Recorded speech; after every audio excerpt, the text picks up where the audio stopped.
Okay, welcome everyone. We are going to call to order the Monday, January 8th, 2024 meeting of the City of Erie's Historic Review Commission at 1:04 p.m. So we're going to start with going through the roll call. Craig Pepper? I'm here. Present. Dave Brennan? I'm here. Thanks, Dave. Mark Tannenbaum? Absent. Melinda Meyer here. Matthew Falcone. Present. Awesome, thank you. And then we have our ex officio member, Jason Wizorik. Absent. And then under other, we have Kathy Rosdick. Present. Thank you, Kathy. Okay, so very first on the agenda is the approval of past meeting minutes. We have minutes that have been distributed to the commissioners for the April 3rd, 2023 meeting. We also have minutes that have been presented from the November 6th, 2023 meetings. And so both of these have been available to commissioners for review. So at any point, we'll entertain a motion. I move. Motion by Craig to approve both sets of minutes. Yes. Do we have a second? I'll second. Seconded by Dave. Any further discussion of the minutes? Just to say that the remaining three are going to be done by the end of the day today, or tomorrow. Let's say tomorrow. So the minutes that we are waiting on will be done shortly Yes. and available to us to vote on for the next meeting. So we have the motion on the table. All in favor of the motion to approve the minutes as presented signify by aye. Aye. Opposed? Okay, wonderful. We get the minutes approved. Then we jump to an update of the Historic Preservation Plan. Kathy, I'm guessing this is something that you'd like to take? I will. Thank you. Good to see everyone virtually, unfortunately, today. I will say that Harrisburg has more snow than Erie, probably for the first time in ever. But nice to see everyone. Hopefully you're staying warm in Erie. Real quick update on the Historic Preservation Plan. It happened today. There is a final survey, a public survey that is out. And is asking for residents and interested stakeholders to review the plan and provide comments. So that is live now. Can you hear me? Oh, sorry, I was getting a little feedback. And I'm not 100% sure how long that'll be open. It'll probably be open just a few more weeks. But hopefully we'll get some good feedback. It's already been reviewed. And we've gotten lots of comments back from, I reviewed it, Bill Callahan, who's on the call, has also reviewed it. Melinda, I know, has provided a lot of comments and feedback, as well as the city as a whole. And so once the survey is complete, there will be another public open house on the preservation plan, and then it should be ready once it's edited and updated from all of those engagement efforts, should be ready for adoption. So everything's looking good. Although this isn't necessarily tied to the plan, but it is tied to funding for the plan, we were able to get the required reimbursement request in for the Keystone Preservation Grant Program. So I was able to get that in. We do have one more reimbursement request once the plan is adopted that we can apply for. So looks like we're finally getting things in motion, and hopefully should have a plan ready for adoption in the next couple months. Excellent, thanks. That's Kathy. my report. Are there any questions or comments from commissioners? I'm surrounded by televisions. I'm not sure where to look. I'm sorry, Kathy. The survey was mailed to people or emailed? No, it's an online survey. Online survey. Right. And it was just recently promoted through the city's social media accounts. Okay. There's also a project website that houses the survey. It's a very quick survey, just sort of asks for feedback on the elements and components of the plan. Okay.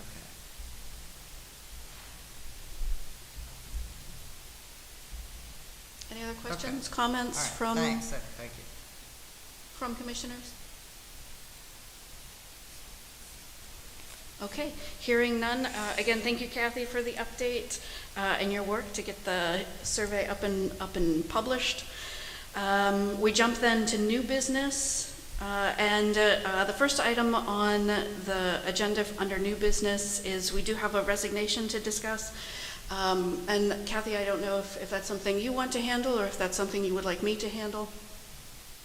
This is Just a it. quick The acknowledgement. correspondence came to you directly, Melinda. If you want to handle that, that'd be fine. And I guess we should have had introductions for Matthew on the agenda as well. So maybe we could do both at the same time. Absolutely.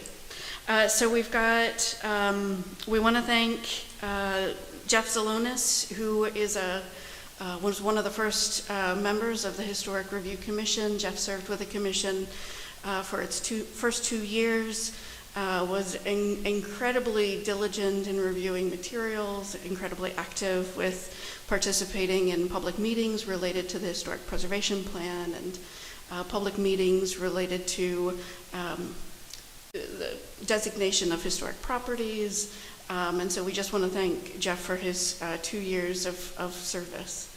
So yes, Kathy, what you alluded to, he has actually been, his vacancy has actually been filled. It was a mayoral appointment, and so our new commission member is Matthew Falcone.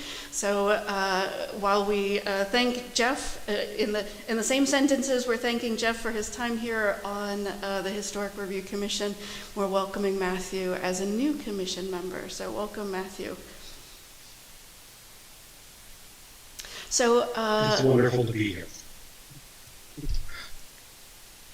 Matthew, would you like to say anything? Would you like to introduce yourself at all? Sure. I'm happy to. I serve as a commissioner for the city of Pittsburgh HRC for the better part of a decade. And I currently sit on the Pennsylvania State Historic Board as well. I'm very happy to be able to serve in this role and give back to the city of Erie. And I think I'm following along very closely over the past couple of years as the city's taken tremendous steps towards historic preservation and adopting the ordinance and putting together a plan. I live in Frontier, and it's absolutely wonderful to see that things have progressed to the point that they have. And I'm very excited to see how things unfold over the next couple of years. Well, thank you. We're glad to have you joining us. Yes, and can you tell me again, what was your statewide preservation affiliation? I didn't hear it. Oh, sorry, my voice is a little cracky. But I sit on the state's Historic Preservation Board. Sure. They're the body that helps set policy for the state of Pennsylvania, as well as review National Register nominations. Great.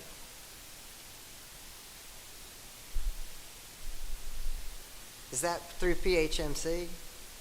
Or is that Yes. Or is that Preservation Pennsylvania?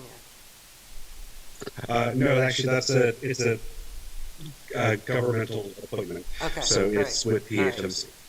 So it's a PHMC offspring, right? Okay. Yes. Thank you. Would you like to introduce yourself, Craig?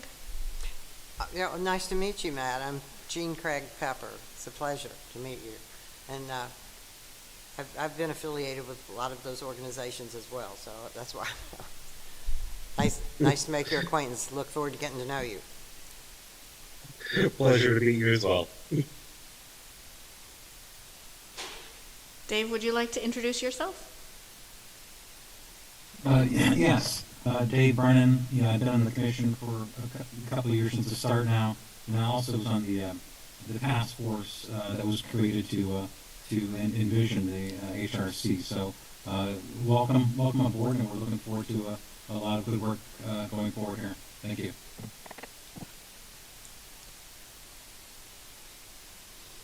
And Matthew, one of our members that is not here is Mark Tannenbaum. Once you meet Mark, you won't forget him. He is a character to be remembered. He is the founding director of PACA, the Performing Artists Collective Alliance, which happened to be the first property designated as a local historic landmark by the city of Erie. And so Mark was not able to join us today. So you'll get to meet him if you haven't already. So jumping on to the next item on the agenda, under new business, we have lots to discuss under our work goals for the 2024 year. And so again, Kathy, I feel like this is a bouncing back and forth, but I'm guessing that this is an item you were hoping to take. I can certainly lead off, Melinda. Since this is the first meeting for the commission of the year, this is a time where we start discussing what our goals and aspirations, what our work plan is going to be for the year. And so I jotted down on the agenda just some ideas to think about, contemplate. One of the things that we will be undertaking, mostly because we have a grant funded for it, and it's a really key next step for the preservation program, is the citywide historic property survey. So I think that's something that's really important, would need to stay on the list because it will be a task, and probably once the preservation plan is complete, this will certainly be the task that takes a lot of the time of your time. And so there's more to talk about for that, but I also included the implementation of the preservation plan. We anticipate that will be adopted within the next few months, and it's a great opportunity to now incorporate, start prioritizing what implementation of that plan looks like. And so I thought this would be a good time just to kind of talk about what the commission would like to see, what you think is the most important elements that you would like to work on. Some of these, again, have to stay on the list. I would also like to hear more about training that you would like to see brought to the commission. And then I think design standards is a pretty critical piece of what we should be talking about, given everything that we've discussed about the grant program and moving forward with really solidifying the review process for the historic preservation overlay and making sure that we have the standards that are needed. That is one missing piece of the overlay. It's really high concept right now, but really drilling down and developing some design standards and some protocols for how properties will be reviewed and viewed by the HRC is critical. So these are more suggestions for the commission, and I thought this would be a good opportunity to get your feedback and thoughts on what's being proposed.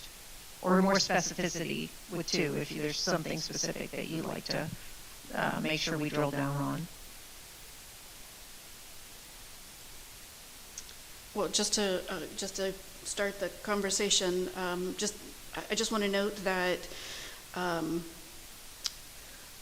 the continued training for the Historic Review Commission, in addition to being a requirement of the Certified Local Government Program, it is also a recommendation within the Historic Preservation Plan that is currently in draft form, right? We know it's not yet a final document, but hopefully within the next couple of months will be.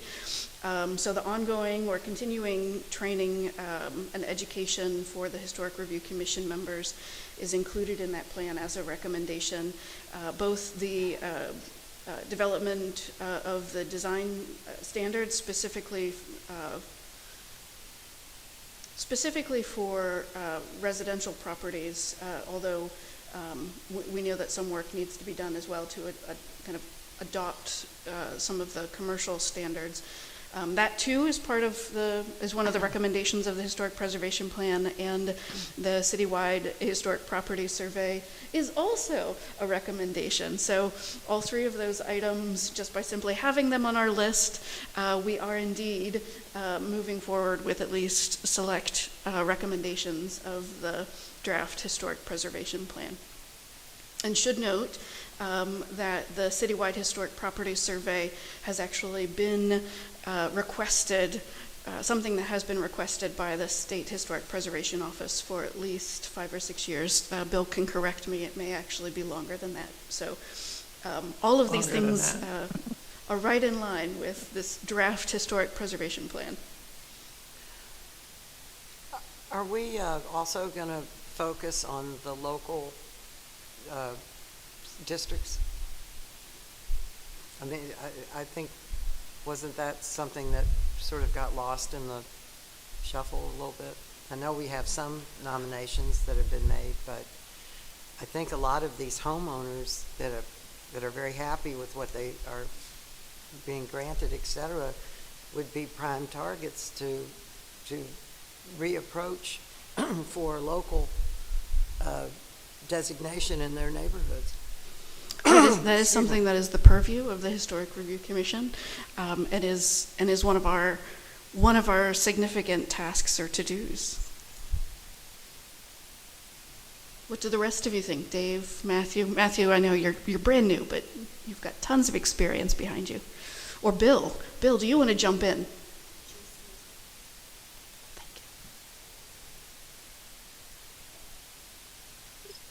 It would be lovely to see, kind of at this particular time, that we are able to promote individual landmarks and going out to different groups and different communities and letting the processes established, available, and urging those to kind of move forward. It also might be a good opportunity for us to have some conversations with different folks within the city of Erie and see if there are any prospective individual landmarks, city-owned properties. That seems like pretty low-hanging fruit, if you will.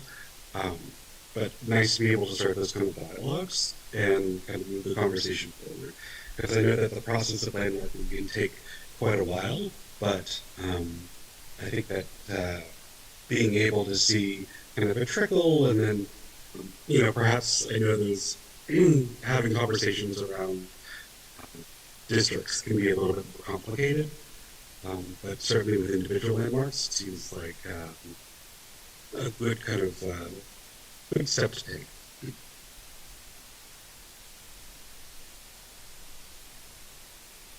Just to build on your comments, Matthew, as we also begin to finalize the RFP for the Citywide Historic Resource Survey, that too, right, is a tool for us to use to identify properties for local designation, whether they be landmarks or historic districts. And so certainly through that citywide survey process, whether we have funding to do the entire city all at one time or we have to phase the survey, right, that is an opportunity for us to identify those landmarks and historic districts that have been, that may not yet have been identified. And I think, sorry, this is going to be editorial. So I think that over time, what has been prioritized, maybe we want to see new or different types of historic resources identified through this survey process for local designation, whether they be, Erie is a blue-collar city, so we have lots of workers' housing. So we have the opportunity to look at, those neighborhoods where our workers who worked on 12th Street and in other industries, industrial corridors throughout the city may have lived. We of course have different, as a city that has welcomed immigrants for many, many years, we have, different ethnic communities throughout the city that may not have been looked at previously as significant historic resources. We certainly have our African-American population and African-American neighborhoods. So there are different types of historic resources that perhaps have been overlooked in the past that we can certainly do a better job going forward to identify and highlight through the survey process and then through our own process here with local designation of landmarks and historic districts. Sorry, that was editorial.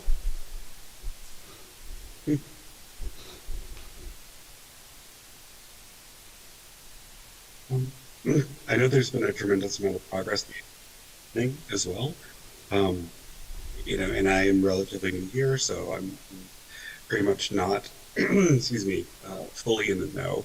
But I think that this year, at the same time as being able to promote kind of individual landmarks and historic districts, I wonder if there's also an opportunity for us to look at policy and establish some policy kind of moving forward to be able to help not only the process of designation, but what happens afterwards. And I know that community conversations in particular of, the effects of designation and how things are approached often go hand in hand. So being able to establish kind of formal policy and make that transparent, especially to other entities within the City of Erie's government, seems also perhaps something that we might want to look at kind of as something that's important for this organization as we move forward through the year.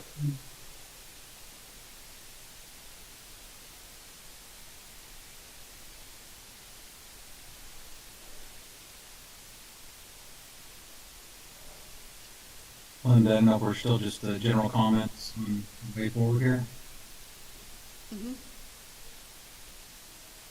Okay, I was just going to add that I know what I think what really important is, just what we're doing here today is we're starting new. We need to strategize about how to move forward. Of course, there's a lot of things in motion. We're wrapping up the preservation plan, but I think one of the biggest things we have to do and most challenging is educate the value of what we're doing. So we're working together because we don't want to. We want to work with the community. We don't want to, push in any certain direction. We want to all be on the same page. Same thing. That'll be the trick. 'Cause I know a lot of the meetings that we had for the preservation plan, they weren't really well attended. Of course, some of them were, but I think it's always a challenge of how to, how to get the word out and really be on the same page with the community. But also, I agree with the design standards will be very important before moving too much forward here, and identifying the resources is important. But I think that goes all along with educating the community and how we best do that. So that's kind of my 2 cents at this point as we're starting off.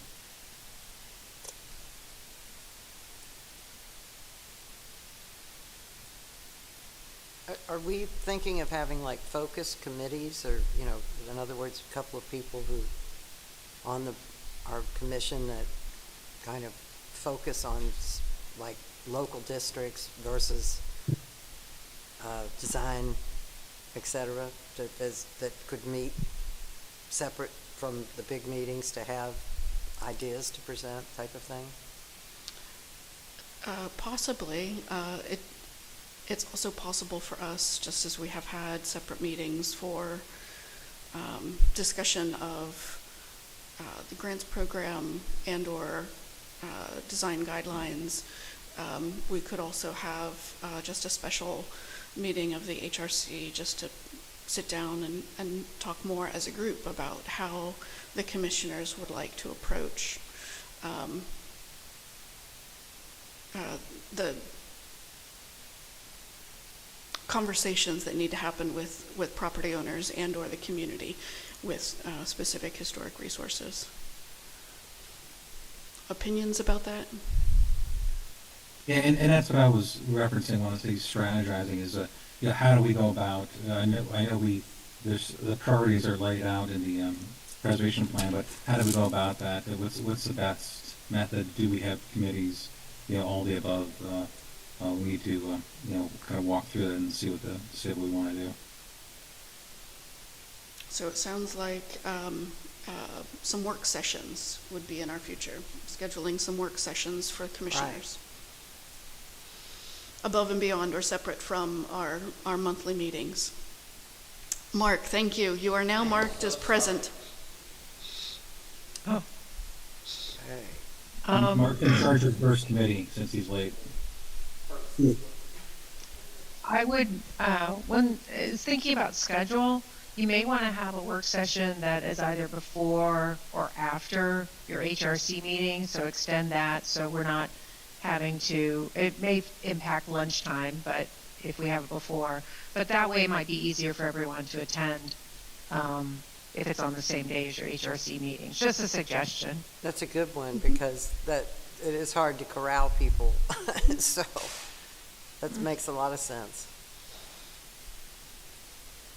So would we like, and this might be too much detail for this particular meeting, but if we were to add a work session to, let's say, noon, and then the HRC meeting officially begins at 1, would we like to do that for every HRC meeting? Would we like to do that as needed? Would we like to simply schedule that for every other? I mean, there are lots of different options here, and of course, we have a lot on the Commission's plate, as this program is still a brand new program for the city. So there's still a lot of work ahead of us and decisions to be made.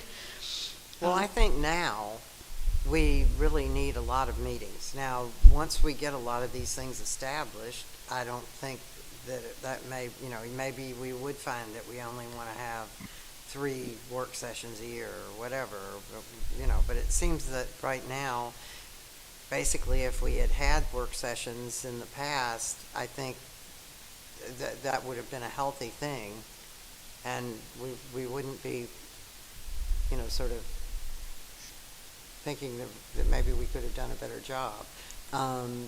So, I'm all for them, and I like Kathy's idea, because it is easier if people already know that the first Monday they're going to be, why not include that it's lunch? We could order sandwiches or something and eat and just toss ideas around. Mondays are good for me. I agree with that, having that meeting at a time, and I think we just schedule it for the next few meetings, and we see where we go. I think that's a good idea, and I'm all for it. Okay.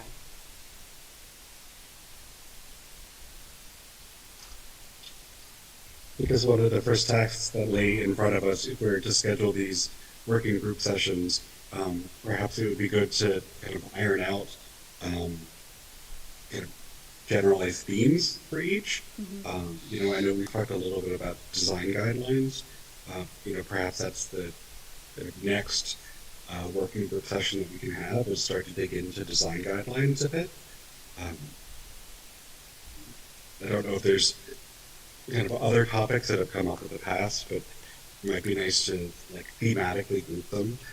So we might be able to do a bit of research kind of going into those sessions.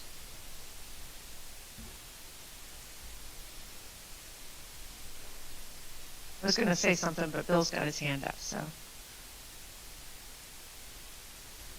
Yeah, thanks. Thanks, Kathy. Yeah, I just want to, this has been a great discussion. I appreciate it. I mean, it's really, everything that y'all are talking about, I think is real, there's a lot of weight to what you're talking about. Just real briefly, I'd like to mention, I know the city and the HRCs have a lot on its plate in the last several months. The certified local, and there are currently, I think, 3 open PA SHPO grants that the city has. But we do, our CLG project grant applications for 2024 are currently open. And the development of residential-based design guidelines would certainly be, absolutely be uh, uh, would be a priority for our office to be able to take a look at for the city of Erie. I know it's mentioned in the preservation plan. I know it's come up with this board, with this commission on a number of occasions. So if the city chooses and there's the capacity to do so, to both apply for and then administer the grant, keep in mind that we can help pay for those design guidelines with CLG funding. The deadline for the 2024 program project grants is February 1st. So it's coming up, but it's not a complicated scope to put together that I could even help with.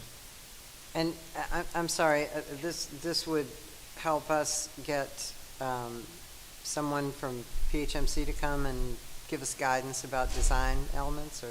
No. I'm sorry. No, that's what I've heard the commission discuss, and what is one of the priorities in the preservation plan is the development of specific design guidance for the HRC to have in place in order to review projects as they come to the commission, which you don't have right now. The Downtown Partnership has a set of really quite good commercial design guidelines that, if I were you, I'd just use for commercial properties. But there's nothing directly associated with residential properties. So we do have, Jackie wants to say something about specifically, I think, the CLG opportunity, grant opportunity. Yes, if the HRC is interested in pursuing that CLG grant, which I know has been mentioned previously in these meetings, then the city has a grant team now that can quickly put that together and hopefully meet the deadline for the February 1st with your help, Bill. Just kind of waiting for the go-ahead to notify the grant team at the city. Do you need a motion from the commission? Not formally, we don't have to do that, but if you'd like to make it formal, go ahead. Well, I just don't know what's needed. So if you need interest, that is something that we have talked about as commissioners, using this next CLG opportunity to pursue funding to develop the residential design guidelines. I can see Craig's head bobbing. Mark's head is bobbing. Dave and Matthew, are you also in favor of this? I see thumbs up. Excellent. Dave's bobbing. Okay, we've got resounding yes without a motion, but you've got a yes.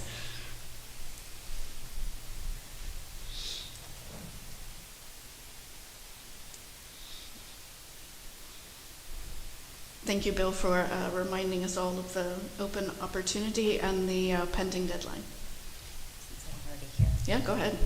Just to make one last comment, we also have the historic preservation planner position that has not yet been filled. That position was posted for the last 2 months, I believe, maybe a little bit longer. While we did receive more than 30 applications or around there, there was not a lot. There were not any applicants who were eligible or had the background for this position. So the hope is now to revise that job description slightly and then repost that within the next week here. So while it may still be a planner position, it may be more in our best interest to post it as a planner instead of historic preservation planner, someone who would run the historic preservation program, but it may open up some more availability. So The new job description is just planner, not specified. it hasn't been finalized Oh, yet, okay. but it But may it's be. being considered. Yes, Okay. so that there would be, so it wouldn't be as specified as, to having it still would have the responsibility of running the historic preservation program, Right. but it wouldn't be the defining title, in the defining title, if that makes sense. Just to broaden our search a little bit more, since we're having some difficulty. Thank you. Thank you. Jackie, Jackie, is that, sorry. It's okay. Is that job still posted? Is that still an active link? It was just taken down last week, it was put on hold last week. So Okay. it has been posted for, I believe it's been over 2 months that it's been posted. So, yeah, it will be reposted if you have someone in mind.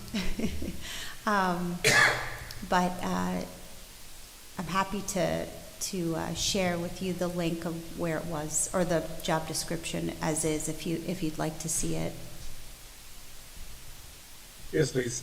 That would be lovely. I have I've never seen it. a few different people in mind, but also we've worked kind of extensively with folks that are just getting their foot in the door with historic preservation, and it sounds like might be a really good opportunity for some of the folks that I know that are coming out of historic preservation programs and might have the qualifications that you're looking for. So, if you wouldn't mind, No, sure. I can take that on and do a bit of hunting.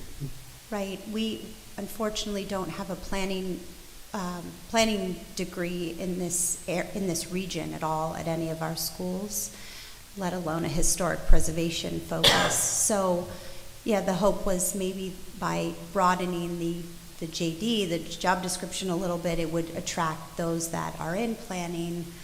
Maybe they've taken some courses and have an interest in historic preservation. Obviously, it's part of the planning process, but not necessarily that's their focus. So, but yes, I will send that out to the board, and you can see what the current job description is. Oh. And then I'm happy to, share the link when it's live again. That'd be great to put some feelers out, though, in the Pittsburgh region, because this, I believe Carnegie Mellon has a program, but I know Pitt has a program as well. So, thank you. Jackie, I've seen that. Sorry. If you could put me on that list as well, I could actually announce this now. We hired a new National Register supervisor in our office, Jennifer Thornton, who's actually somebody I've worked with in the past. She managed West Virginia University's preservation certification program, which I'd worked with her. I didn't realize that's what she actually did. So I could share that with her as well, again, to see if she may very well have some leads on individuals as well. So thank you. Thank you. Yes, I'll send it to you. We did post it on the PA American Planning Association site and a Main Street site. So we did try to broaden it a bit more, but yeah, we haven't had a lot of luck. So I'll send that on to you as well, Bill. No problem. Thank you.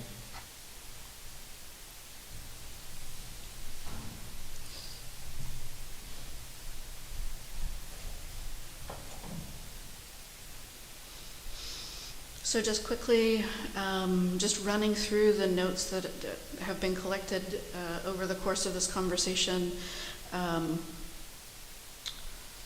In discussing our work goals for the 2024 year, some of the items that have come up just today has been really the focus or establishment of policy.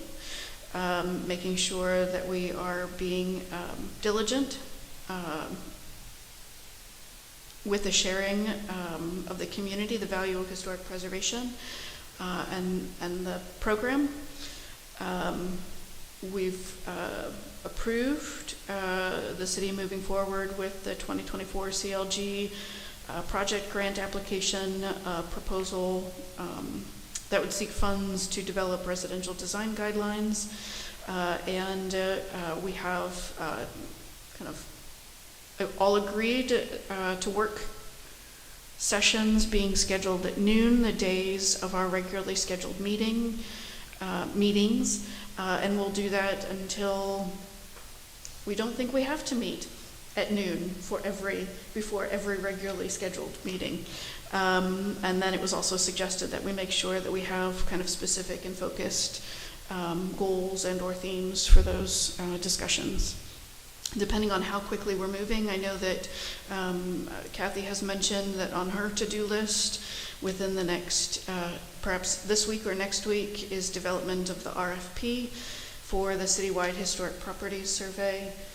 And so it may also make sense for us to kind of hone in on that survey for our first work session, since the RFP is getting prepared. But just putting that out as a suggestion.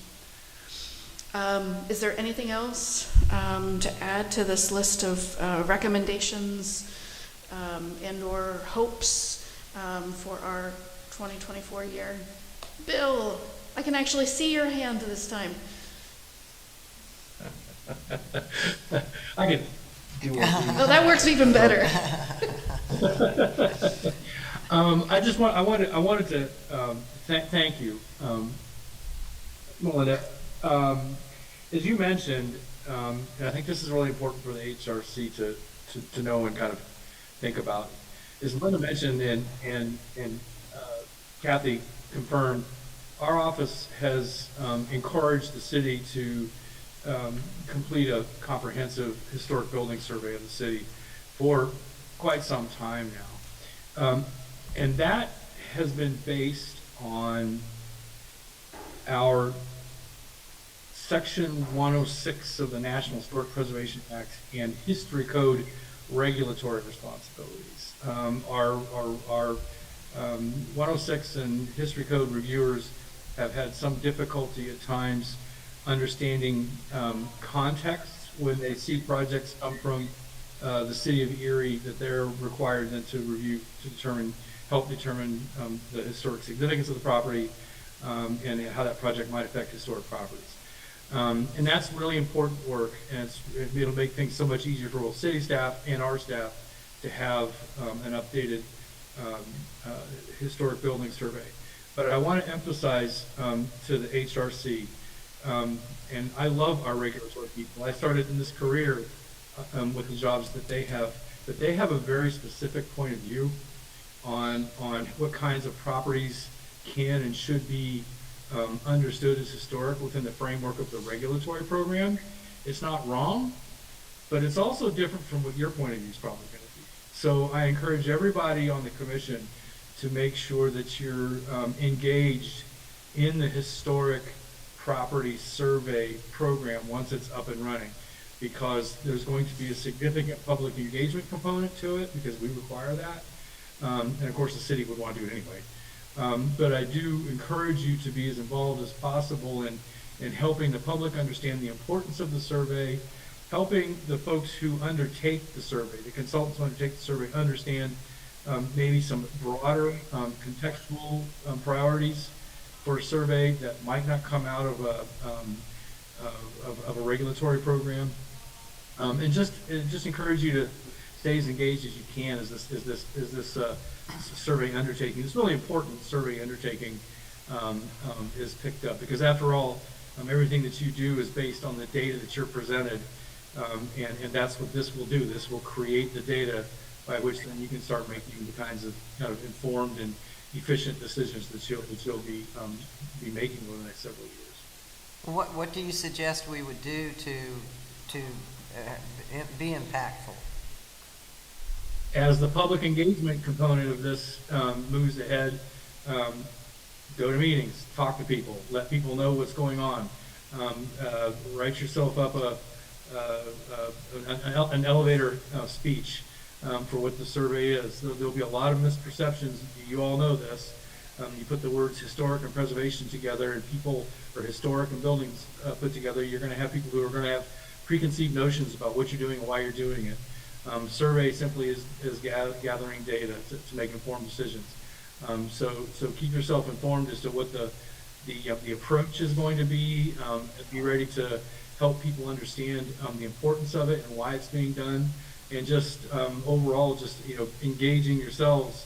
I mean, I know you would anyway, but engaging yourselves in the public engagement component of the survey, because it'll be pretty significant. I hope that answered your question, Craig. Okay.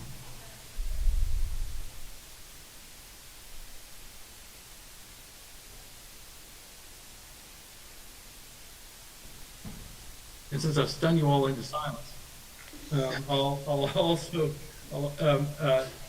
bring up once again, not bring up once, but talk a little bit about the CLG program again. I haven't looked at the preservation plan since I think September, and honestly, I was impressed. I was impressed with the work that was done at the city level with the HRC and with staff, and also in the findings and the kind of straightforward narrative that Lakota put together for it. I think it's a really good plan. I think it's going to be a good tool for the HRC to use.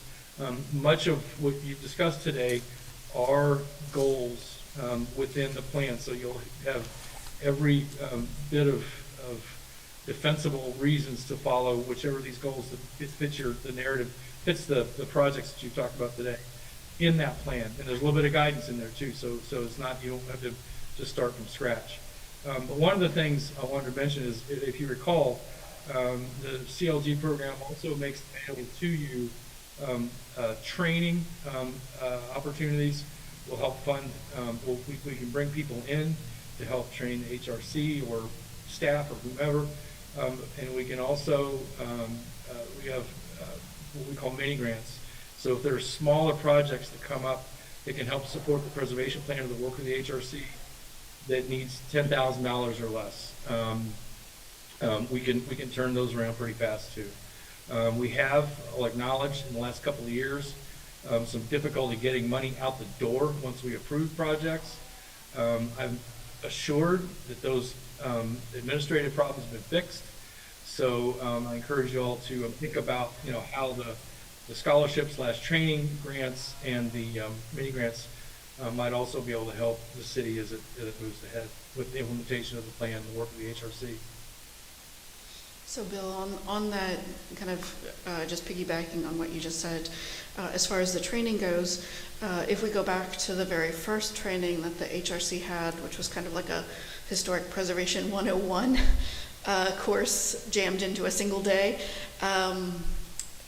after that training, those that were in attendance had expressed interest in kind of continuing with, there was one part of the day where one of the presenters had just a series of examples of projects that were proposed in other communities that either the HRC or the HARB had to review and determine whether or not they aligned with the design guidelines of that community. And so those that were present really, really benefited and got a lot out of that portion of that first training session. And so that was something that was requested at that time, right? So that was now a year ago, I think, that we would have had that. But at the time, that is something that commissioners had expressed interest in having more training around, which was applying, right? Applying thoughtfully design guidelines. That would, I know the National Association of Preservation Commissions, which is the organization that came to hear you last year. Mm-hmm. One of their, they have a number of different kind of different categories of training that they do, and one of them is specifically interpreting design guidelines. So we could bring them back. It'd be different people, but we could bring them back in and help walk you through that. I can do that too, but I'm not nearly as good at it, and I'm also a lot more boring than they are. So I would suggest that might be something we want to look at, is another NAPC camp training that focuses specifically on interpreting design guidelines. And then we just ask them to use the Secretary of the Interior standards as the baseline, which is what Sure. your guidelines are gonna be So anyway. when, is this something that needs to be applied for some grant money, or is this something that? February? No, this one is not before February. Correct, Bill? This is an ongoing, kind of until the funding runs out? Sorry, yeah, that's right. So the project grants, or the big annual grants, up to $25,000 that I would encourage the city, well, you've already voted on now, to apply for certified local government funding to put together a set of design guidelines that the HRC can use. What I'm talking about now is the CLG program also has scholarship funding and mini project funding, which we review on a rolling basis. Every 2 weeks, we review those as they come in all year long. So, So what, does the board go to Harrisburg for a day or two, or no, they does come to somebody you. come No, here? no, they would, no. NAPC brings in experts from all over the country, and they'll come to you. If our commission said we wanted that, correct? Mhm. It's the same, so back in either early 2022 or late in 2021, we had our first training. We had probably 3 or 4 different historic preservation professionals, some with planning experience, some with consulting experience, right? They varied, but they came and spent the day with us. Again, that was more of a historic preservation 101 training. So they looked at, how the law supports historic preservation, how you weave historic preservation into community planning. There was a portion on, how you interpret design guidelines or apply design guidelines. So there were a lot of different topics covered in that single day, but they were all. You can specify something, you can be as specific as saying we need help designing our design guide, right? Well, in this case, it would be applying. How do we, so in this case, as Bill mentioned, the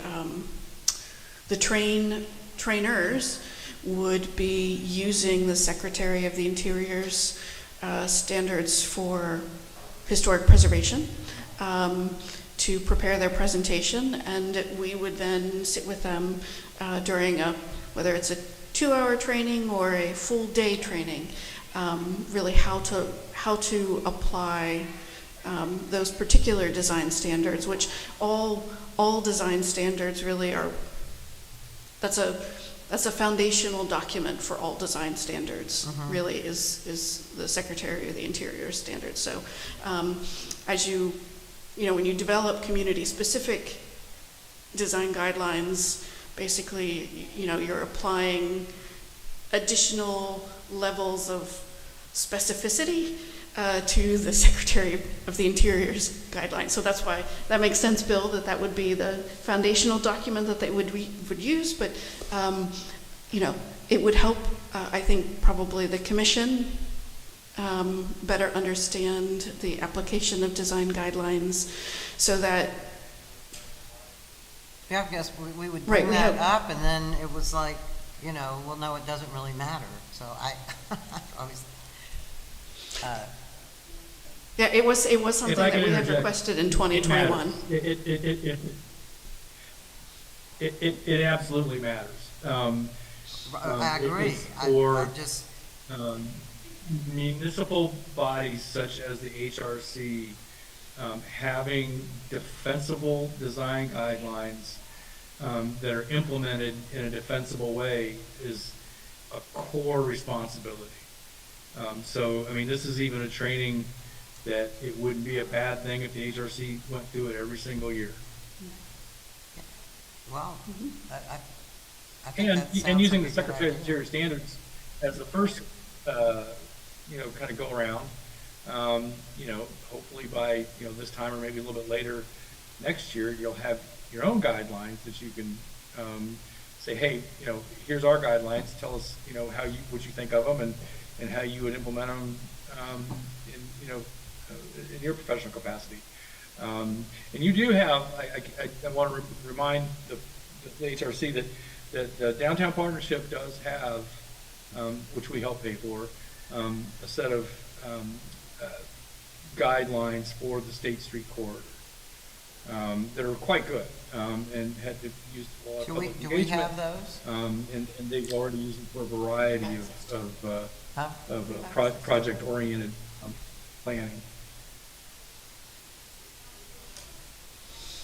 And those commercial The commercial. design State Street. guidelines for State Street really, even though the focus area of that project was State Street for the Erie Downtown Partnership, all of the commercial corridors within the city of Erie have the same types of styles. The buildings were built in similar eras. They, showcase similar materials, building materials.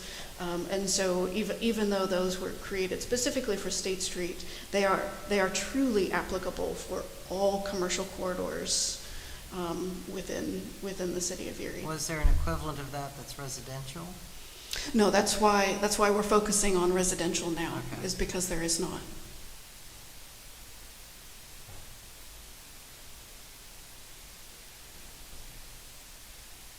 Well, so, Bill, are you offering you'd help us put together that kind of training in very near future? Yeah, sure. I mean, I can work with Jackie and Kathy to put in an application for us to help pay for, if you want to use NAPC again, and to the extent it's necessary, work with city staff on and the HRC on NAPC will tailor the training to Erie's needs. So we would want to articulate to them kind of some specific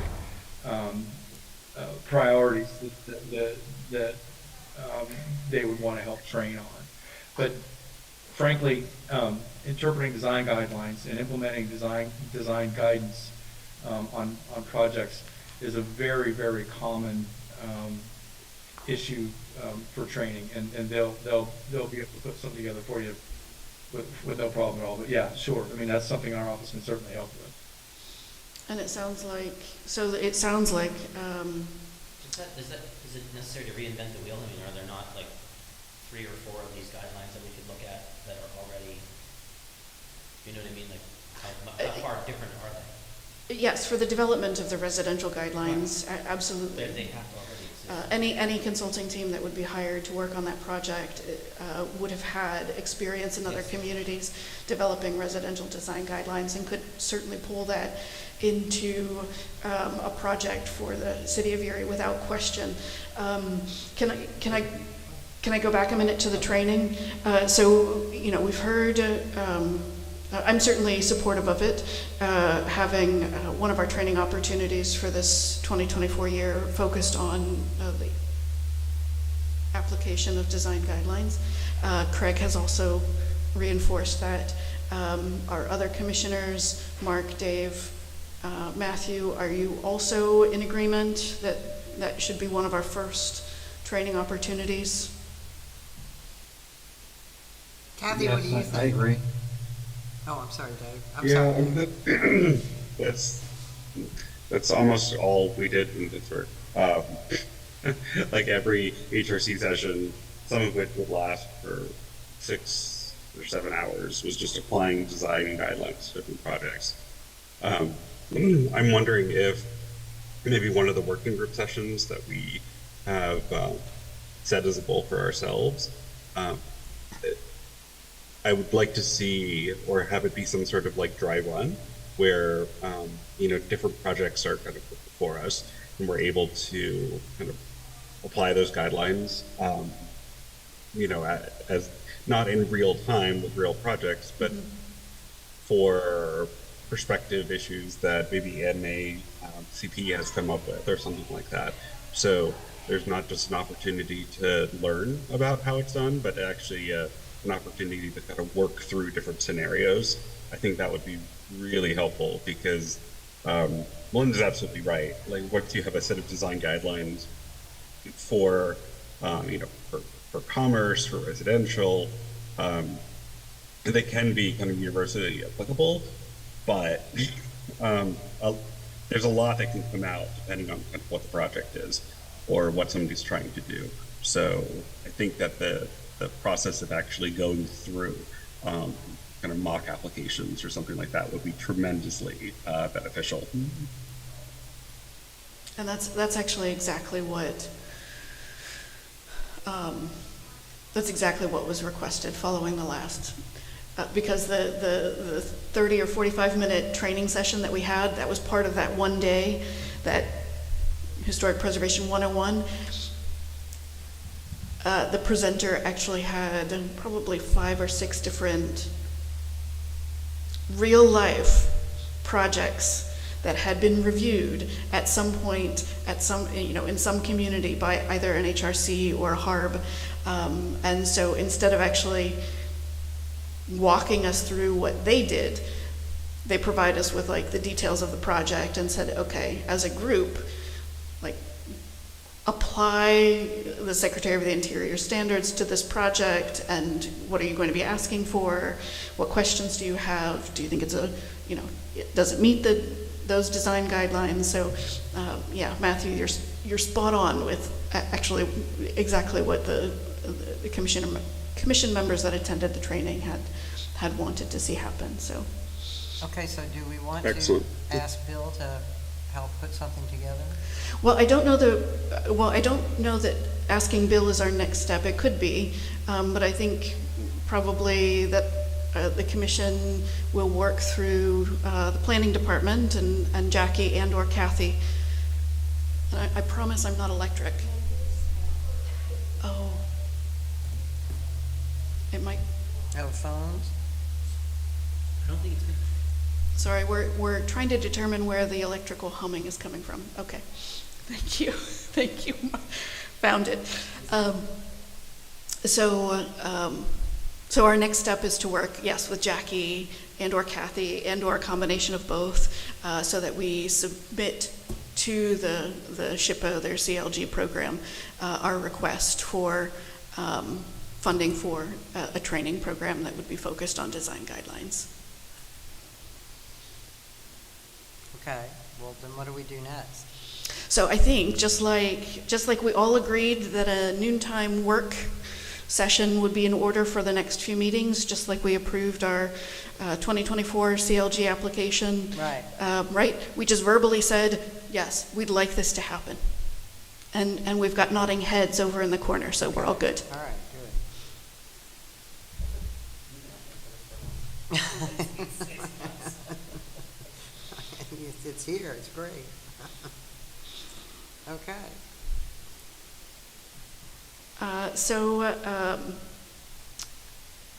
I don't know if there's anything else. So going through this list, right, we've identified what our first training, what we'd like it to be.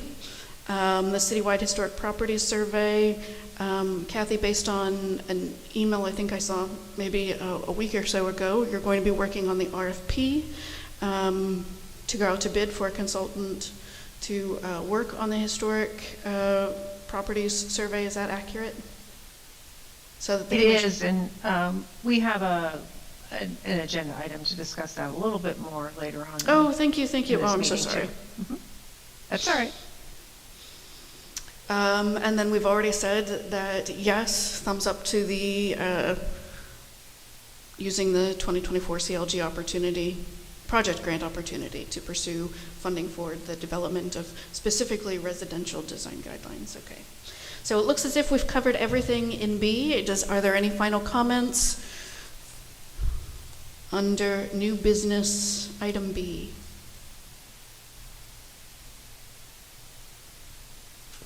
Awesome, folks. Okay, so then we move on to our election of officers for the 2024 year.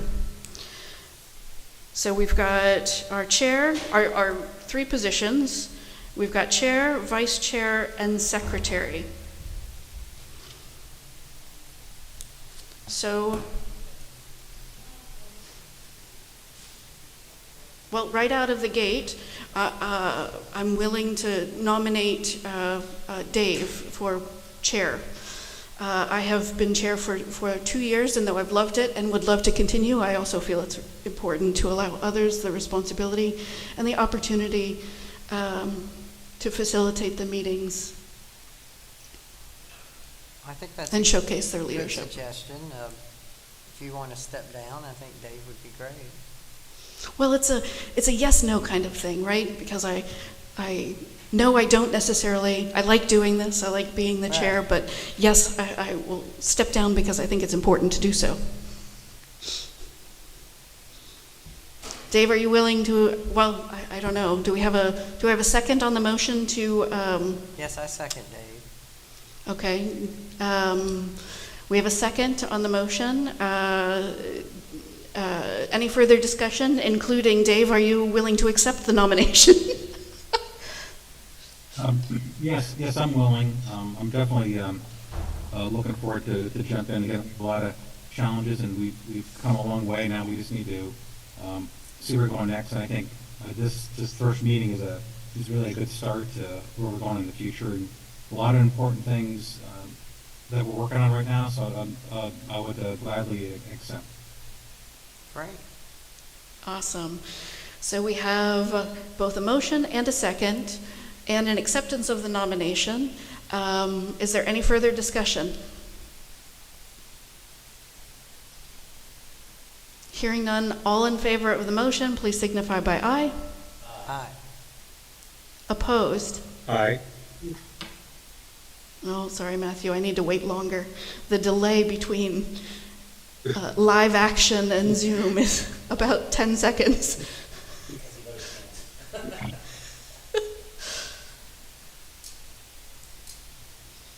Okay, next is the election of vice chair.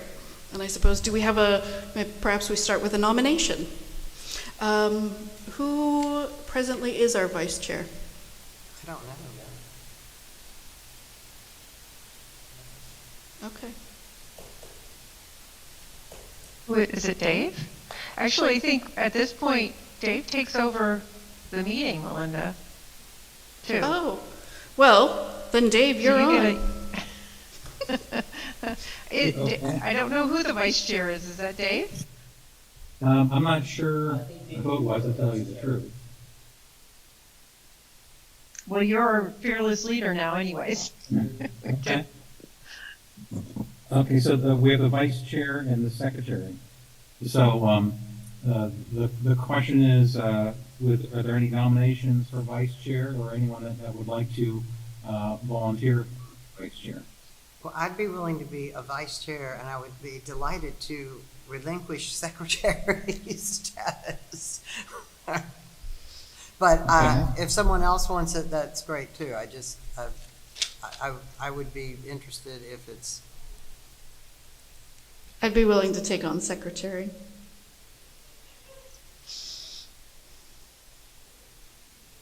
Okay, so 1 second, I'm just getting my some notes here.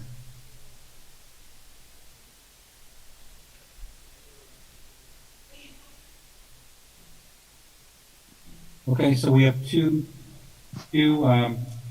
nominations on the floor. Are there any other nominations? Okay, hearing none. Is there a second for either of the nominees for vice chair? Can we do it ourselves? I don't know. I'll say it. Okay. Were there two nominees? I'm sorry, were there two nominees for vice chair? Or did Melinda nominate herself for secretary? Yes. Oh, We should nominate herself for secretary. Okay, that's okay. So I offered. Whether it's a nomination is up to you. Okay. So first is the for the vice chair. So we have do we have a second? I second. Okay, Matthew seconds. Okay. So with any other, we'll have a vote now. If everyone would like to say yay for this nomination. All yeas? Aye. Yay? Yay, okay. It's kind of hard to hear from Oh, with the delay. You had I apologize. yays, 3 It yays was here. all yays. Yeah, it sounds like we have the majority, so I apologize for being on Teams here. We now have a new secretary or a new vice chair for the Historical Review Commission. Okay, we'll move on to the next meeting with a second for Melinda as the secretary. A second for you to be secretary? Yes, I second. Okay, so we have a second for Melinda. So we want to go to a vote. Yay, please speak now. Yes. Yay. Yay? Okay. So it sounds like we have a majority. So congratulations, Melinda, as secretary. Okay. Yeah, it's kind of hard to conduct a meeting from online here, so I apologize for that because of the distortion here. Okay. Next on the agenda, is any other issues that we want to go over on the agenda for today? There's Ask just- a question out of ignorance. Do we have a set of either bylaws for the commission or operating procedures? We do indeed. We Yes. Okay.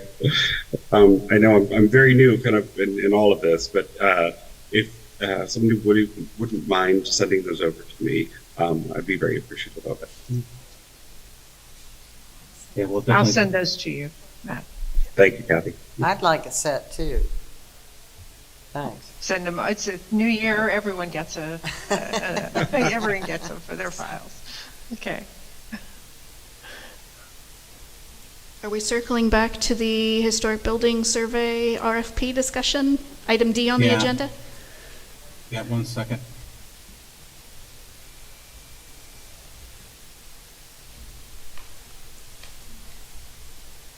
I had an agenda. I'm trying to see where it's at.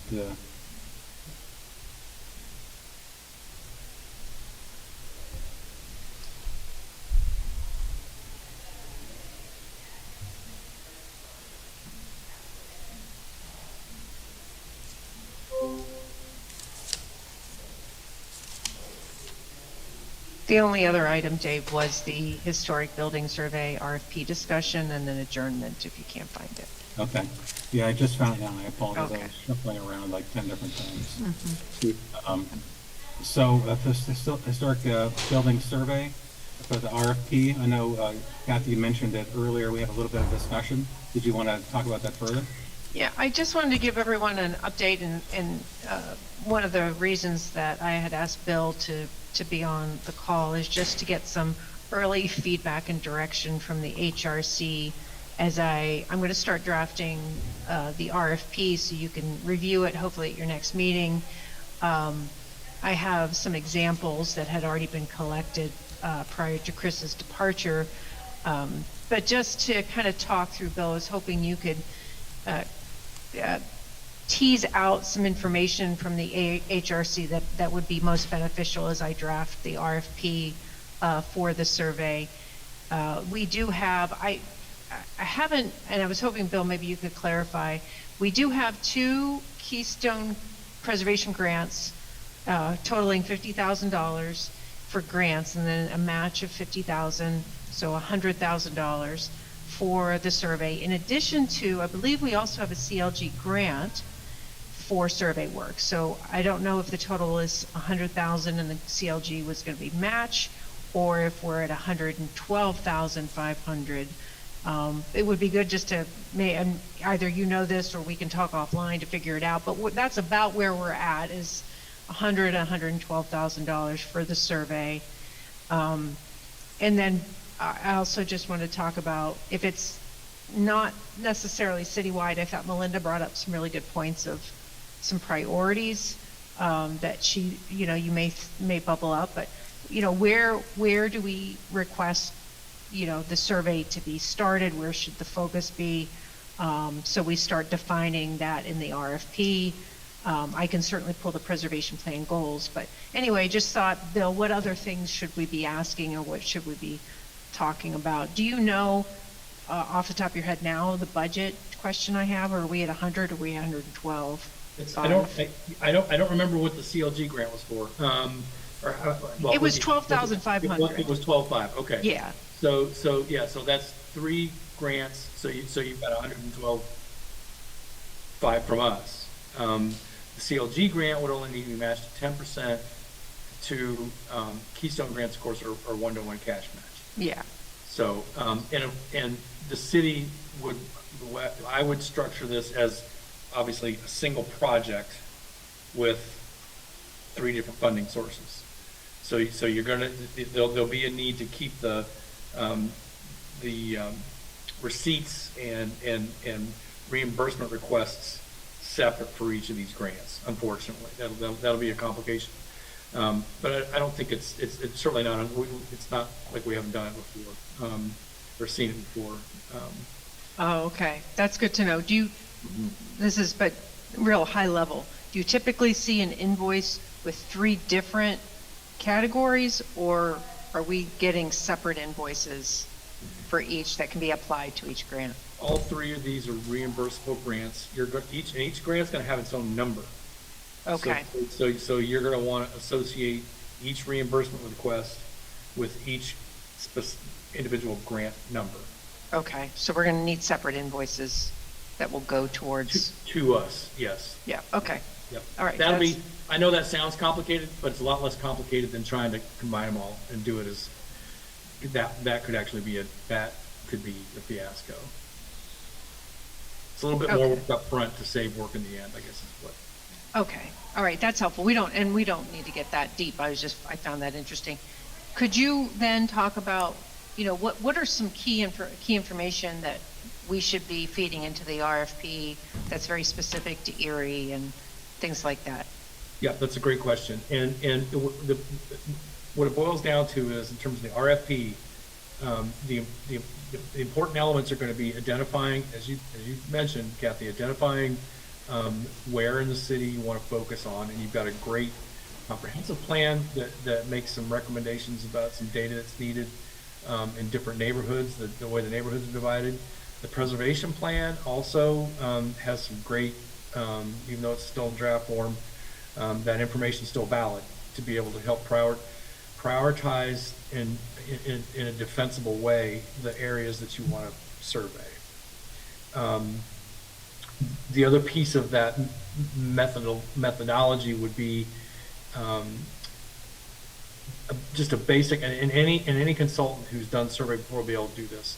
You're going to want to establish parameters for what's actually going to be surveyed. What are the limitations and biases of the survey? What kinds of information do you want to get out of the survey? Some of that's going to be, since we're the funder, some of that's dictated by our, well, most of it actually is probably why reinvent the wheel is going to be informed by our requirements for what we need out of the survey. That'll be the easiest approach. There's other kinds of information or other kinds of priorities that HRC, the city, would like to see come out of the survey. That's perfectly fine, and we can tailor the data input to take into account just about anything.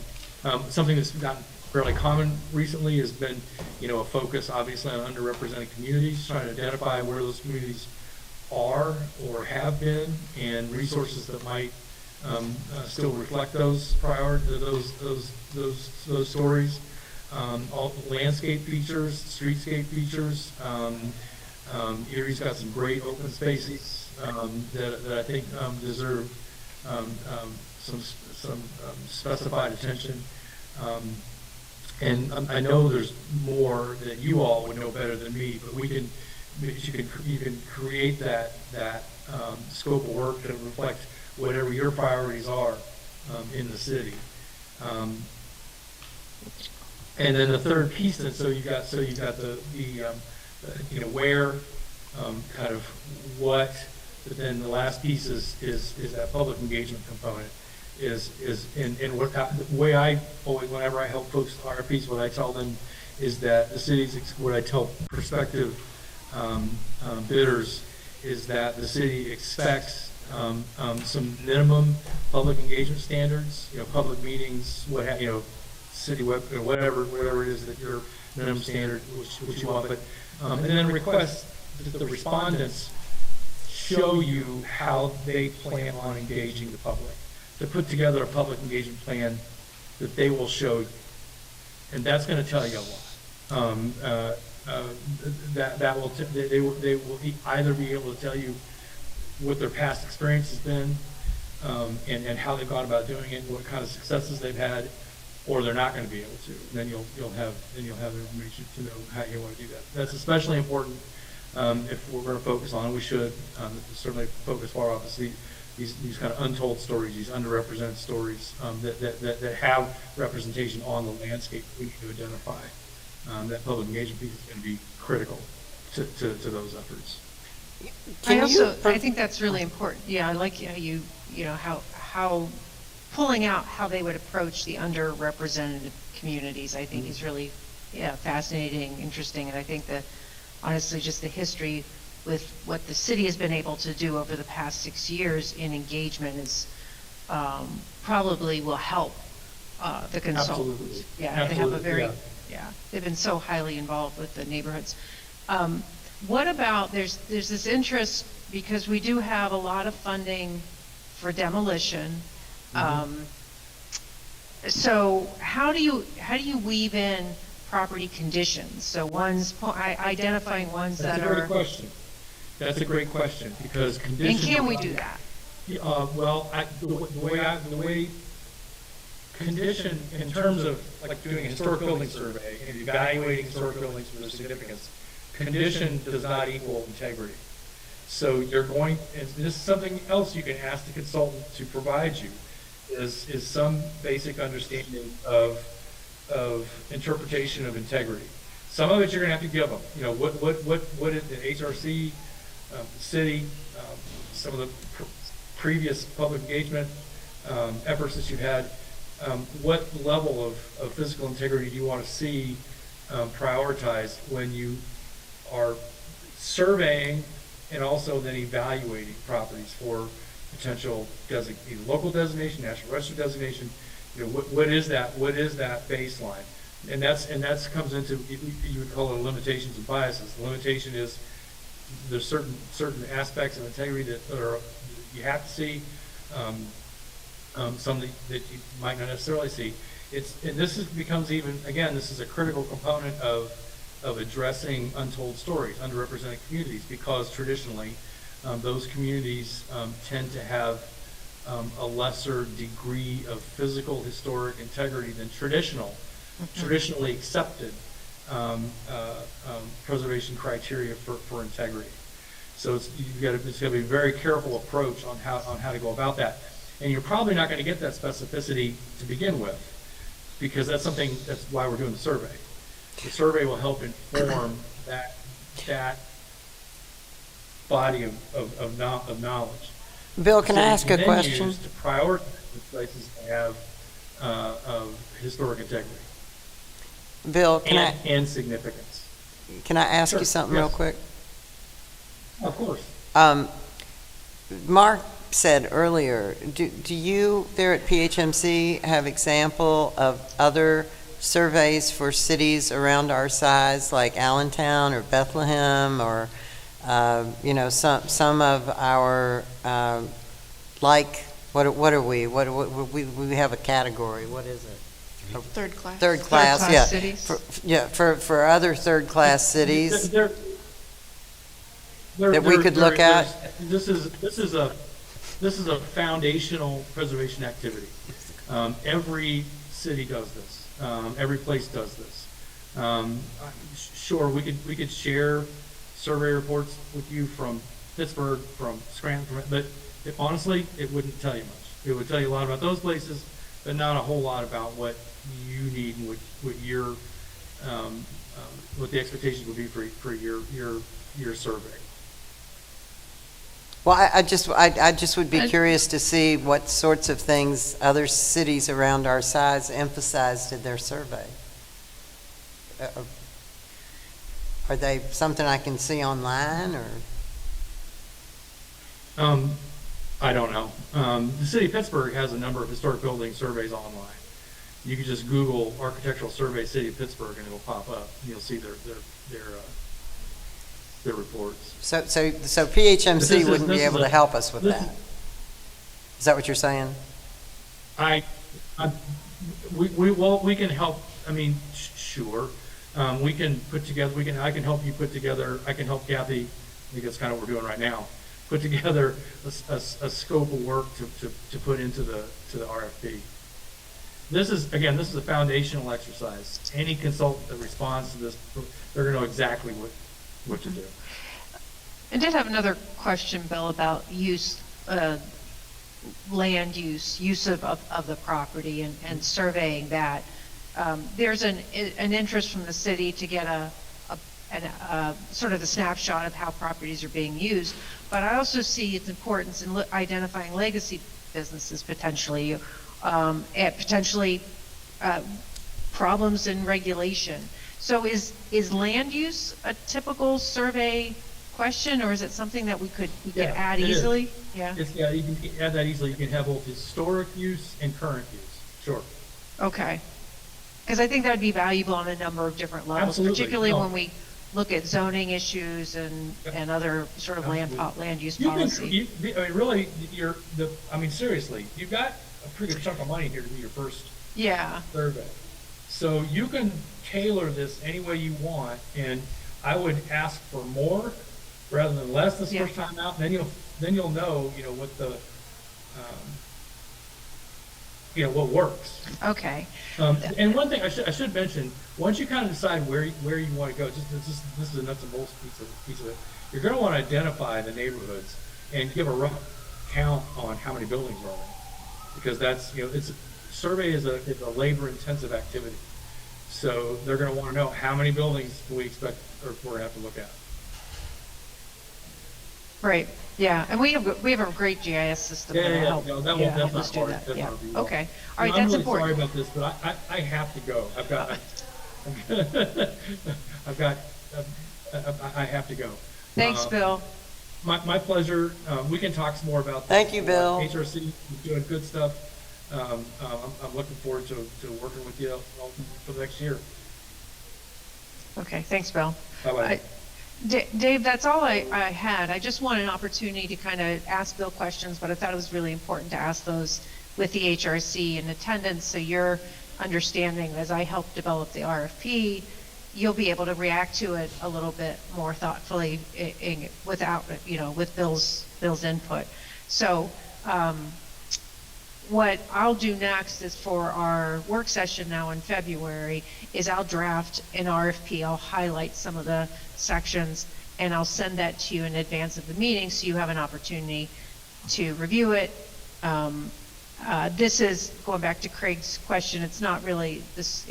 We've gotten a couple of different example RFPs that I'll use, Okay. but they'll be influenced by what we talked about today, as well as my local knowledge of Erie, and I'll translate that into hopefully a good draft for your Great. review next That'd be February, the first Monday in February, which is coming up very soon. Which is what day? Quick question though. Okay. Do we know the date? I'll check. Let me check. Yeah. It's February 5th The 5th? is the next meeting. Mhm. Yes. So at noon now with the work session and then regular meeting. And would the work session be in that little room in there? Probably to be determined. I believe the work session room needs to off be of this held build, in- off of this room, that nice conference room? No, we'll need to hold it in an open session because you have a quorum. There won't be any decision making, but you do have to hold it in an open session. So it'll be in that room. So we'll just where be you're at here, today, so we Craig. should order sandwiches or something here for lunch, I right? have to see about the budget. It may be a brown bag. Oh, okay. So bring your own. That's something Maybe we I- typically maybe do, I but can- I'll I be can happy spring to- for the to- first to lunch. sponsor lunch for our first day. Everyone like pizza? I don't know. I will Bit of a come with potluck. sandwiches. A little potluck. Kathy, I had a question. Jimmy Yeah. John's, everybody like Jimmy John's? Depending They on the deliver, scope, like it's you all good. mentioned, land use and other things, you know, the more we ask, the more costly it'll be. We'll, if we, of course, the more information, the better. So is there any limit to that, information that we request, or do we put it out for bid and landing and according to our funding? I would suggest that we put in as much as you want to ask, and see how far that takes you. What we could do is just to do optional add-ons, just to get a value. Right. So we can either do it, I'm not sure, I haven't thought this much through, so we could either do, we want all of this information collected and tell us how much of the city you will cover with that information. And then we just add on or reduce the size of the geographical area that we cover, or base level of information, try to get the entire city, and add-ons are additional information. I honestly don't think it's going to be that much more to say, tell us what the land use is that you're seeing, and tell us what the condition of the building. I don't think that's going to be a huge cost. It's a few extra minutes at the site. The historic legacy research may take a little longer, but I don't know, Matthew, if you have more experience, if you agree with that assessment. No, that's very much on point. So I'll give you some options and we can discuss them during the work sessions, and then that's really what that's for.